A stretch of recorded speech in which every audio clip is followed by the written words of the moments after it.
Welcome to the Tesla Power Podcast, the unofficial Tesla energy community covering solar panels, solar roof, and Powerwall for your home.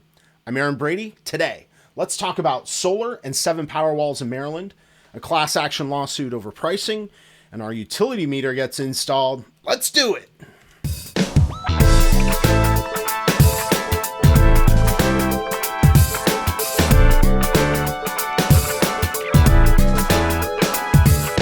All right, let's start with feedback on last week's video. You can participate by leaving a comment below. You can call 203-816-5150, or you can email teslapowerpodcast@gmail.com. Leon Spears writes, quote, I just had Tesla install 7 Powerwalls 2+ in my townhouse in Maryland last week with a Tesla-specific gateway and a Tesla-specific inverter and with Tesla-specific panels. You can send me a DM via Twitter for pictures. End quote. That's a hell of a lot of Powerwalls for a townhouse. You're not growing anything there, are you? If each Powerwall has an energy capacity of 13.5 kilowatts, you have more than a 90 kilowatt hour backup system. I mean, that's like a car. That would last a normal household, I don't know, nearly a week without any solar production at all. Tons of questions for you. So, number one, how did you fit 7 Powerwall Plus units in your house? In a townhouse, for that matter. You know, if I understand correctly, they have inverter stacked, and it makes it a lot harder to line them up on the ground like you would usually see on the outside.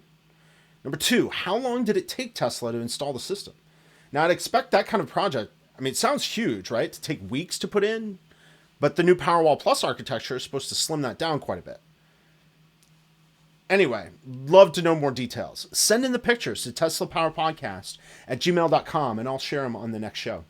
I'm excited for you winning the renewable energy future. Good for you. With your Mad Max battery tower of power. Pretty awesome. And for others with something to contribute, join the conversation. Call 203-816-5150 or email teslapowerpodcast@gmail.com. Let's review the news after a break.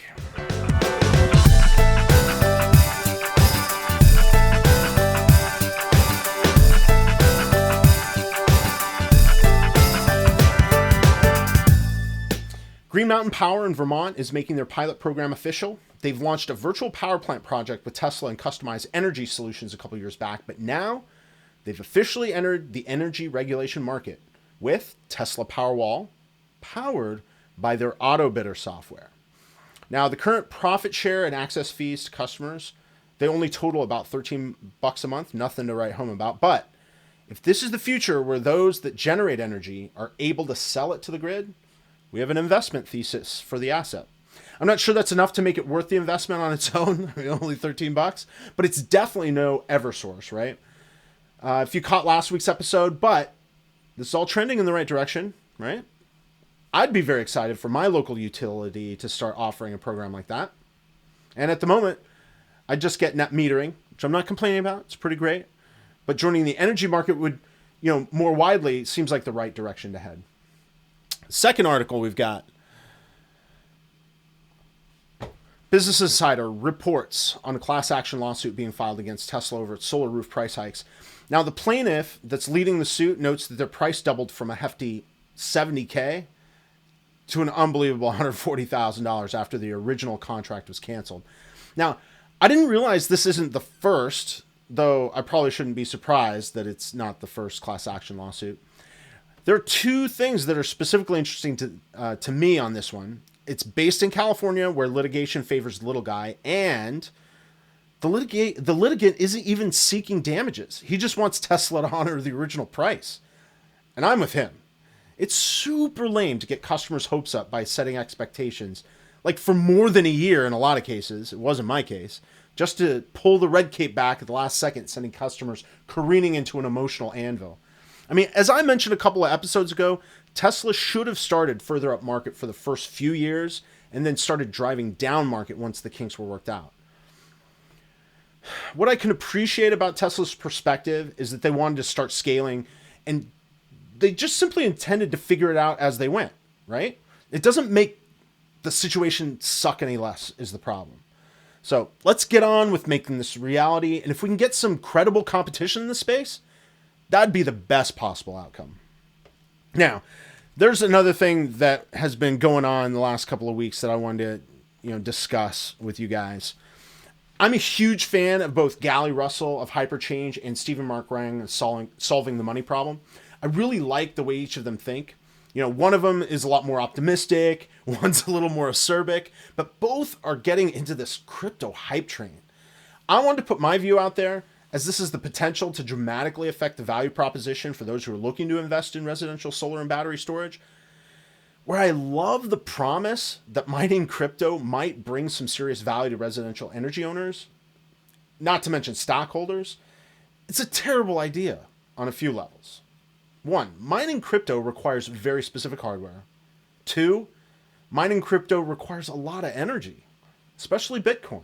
Number 3, this isn't at all aligned with the mission to accelerate the transition to sustainable energy.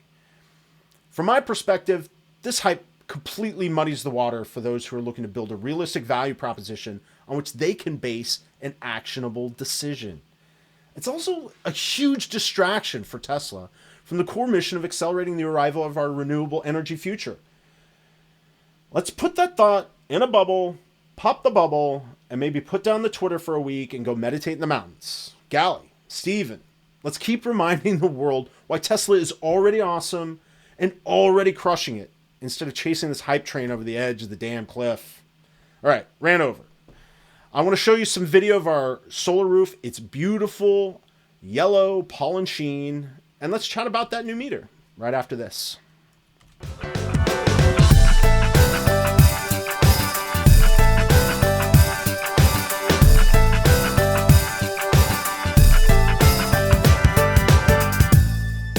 Well, while I tell you how it went with the utility, there's some videos of the new roof. Let me pull those up really quickly. I'm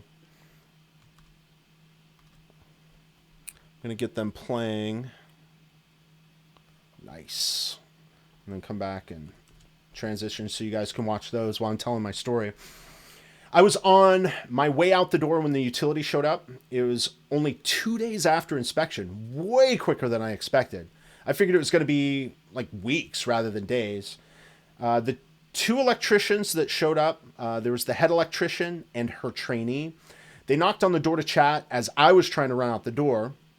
The first thing they mentioned was, where's the solar panels? Is this like one of those new things?